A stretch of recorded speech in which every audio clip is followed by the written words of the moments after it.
বন্ধ হওয়ার প্রক্রিয়ায় থাকা ৯ আর্থিক প্রতিষ্ঠানের বিষয়ে আসতে পারে নতুন সিদ্ধান্ত। এদের অবসায়নের বিষয়টি পুনর্বিবেচনার জন্য নতুন সরকারের কাছে উপস্থাপন করতে যাচ্ছে কেন্দ্রীয় ব্যাংক।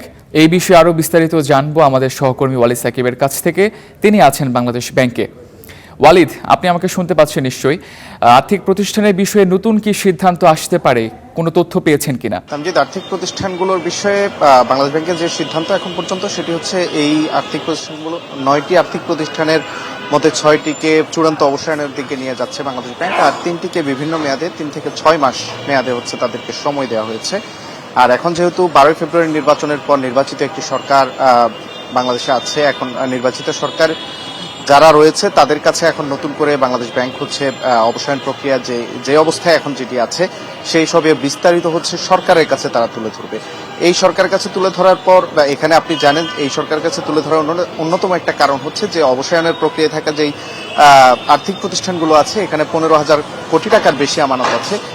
এখানে ব্যক্তি আমানত কত আছে? ব্যক্তি আমানত তো প্রায় বাংলাদেশ ব্যাংক বলছে যে প্রায় ৩,০০০ কোটি টাকার বেশি হচ্ছে ব্যক্তি আমানত আছে।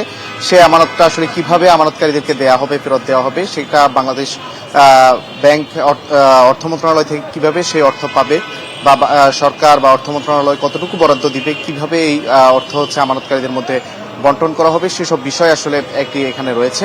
তো এসব বিষয় পর্যালোচনা করে সরকার আসলে কি সিদ্ধান্ত দেয় তার উপর ভিত্তি করে বাংলাদেশ ব্যাংক পরবর্তী সিদ্ধান্ত নেবে, এতটুকু আমাদেরকে বাংলাদেশ ব্যাংকের মুখপাত্র জানিয়েছিলেন।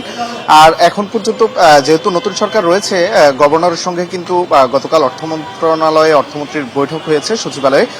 তো অর্থমন্ত্রীকে গভর্নর যে আর্থিক খাতে যে সংস্কারগুলোর কথা বলছিলেন, যা চলছে সেগুলো অর্থ মন্ত্রণালয়কে অবগত করেছেন। অর্থমন্ত্রী সেটি বলেছেন যে সংস্কারগুলো চলছে সেগুলো এগিয়ে নিয়ে যাবেন।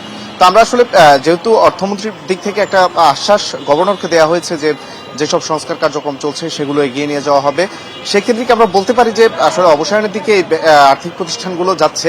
এখন শুধুমাত্র কিভাবে আমানতকারীদের বিষয়টি কিভাবে নিষ্পত্তি করা হবে, তাদের আমানত ফেরতের বিষয়টি, সেটি হচ্ছে এখন দেখার বিষয়। তামজিদ। ওয়ালিদ, আপনাকে ধন্যবাদ।